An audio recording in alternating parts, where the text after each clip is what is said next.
Hello. This particular video is about how to be an architect of your own mind. This involves acknowledging the metaphors in your waking life and seeing how you can reinforce them or deconstruct them just depending on how they serve you. So a metaphor that I've been really working with and sharing with people in my dialogue has been my bubble.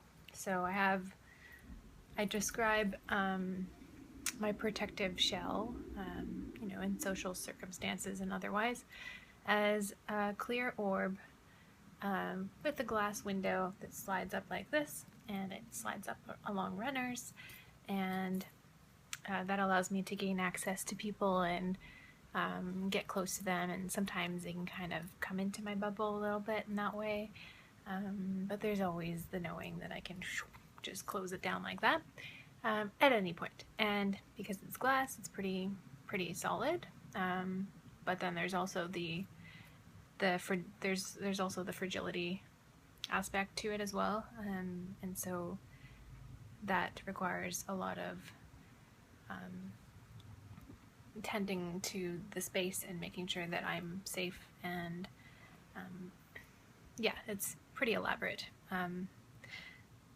Everyone seems to have their own sorts of structures that they exist inside of as well.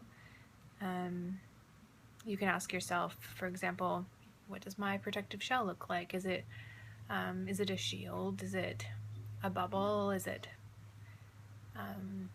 am I inside some kind of vessel, or am I inside of maybe a cave? I know someone who has a cave as a protective shell. It can look so many different ways. So it could be an interesting question to sit with, just generally. I took that understanding of myself and took it into the tank because I was feeling a little bit rocky, like experiencing some life events that are particularly challenging, but like not more so than any typical life events, just a lot of personal evolution going on, and so that's involving a lot of internal inquiry. So yeah, I took this metaphor into the tank with me one day, and I let myself settle into the float.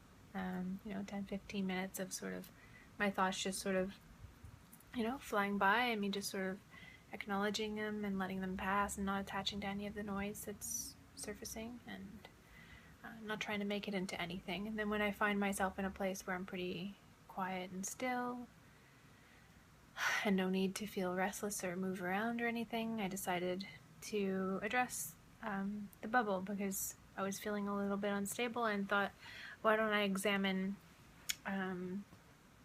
what that bubble is looking like right now? So yeah, in sitting with that for a little bit, I found that there were cracks in the glass, and not just cracks, but holes, and I didn't understand where the holes were coming from, or had come from. So I asked my subconscious mind, where did the holes come from? And I got the information that one of them was from I guess an exchange I had with my mom, and another was an exchange that I had with a friend, and I wanted to examine that closer. So I asked, like, what do the edges of the hole look like? And I realized that there's actually something fixed into the hole. So there's a hole in the orb, which had been carefully drilled out, and inside that hole is kind of like a tube that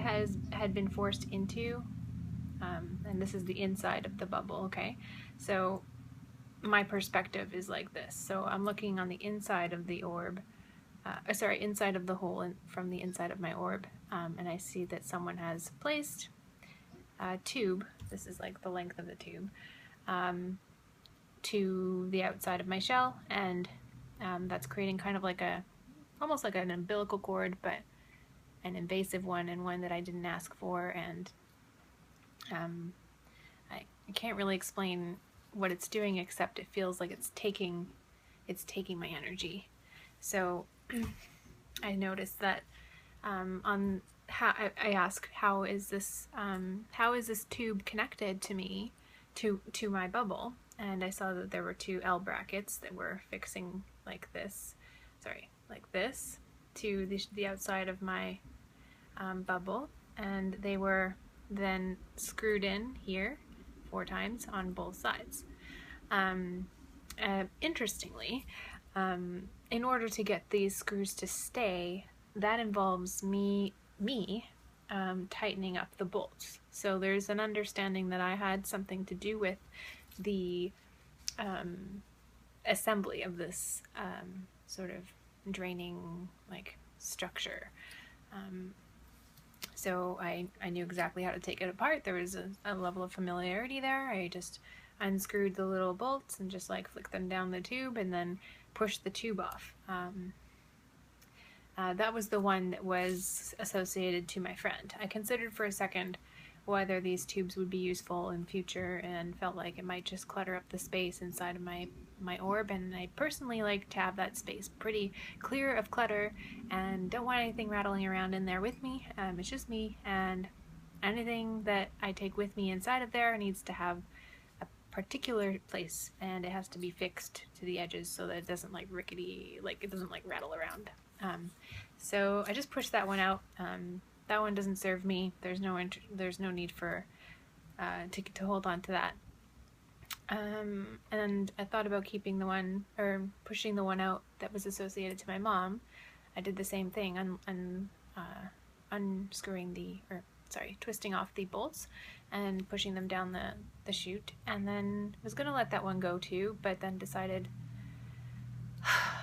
can this be useful? And I thought, yes, it can. So but I don't want it to take up any space inside my ball. It's really important that it doesn't take up space. It's important because, the umbilical aspect of it, it's my mom's. So I don't want to completely disregard the need for that connection to be made.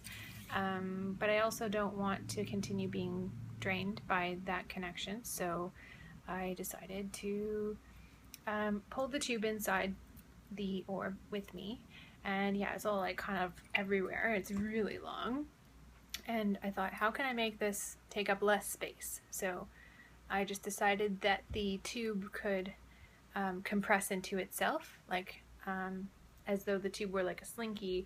I just kind of like until it was like nice and short, like a little metal bracelet. And then I took that bracelet like thing and put it on the inside of the hole, because I already know that it can fit there. And then I don't know, I found some cork. I don't know where I got that from, but I had this large cork that I found, and I placed it inside, which somehow managed to keep the bracelet from moving, and it plugged up the hole so that I no longer had that unstable area. I felt more secure and less vulnerable. So I did the same thing with the cork in the other hole as well, and then felt a lot better and thought that was pretty cool. So upon leaving the tank and sort of just integrating what I experienced, I felt like a lot stronger and a lot more solid and grounded inside myself, and in honoring the boundaries that I have, and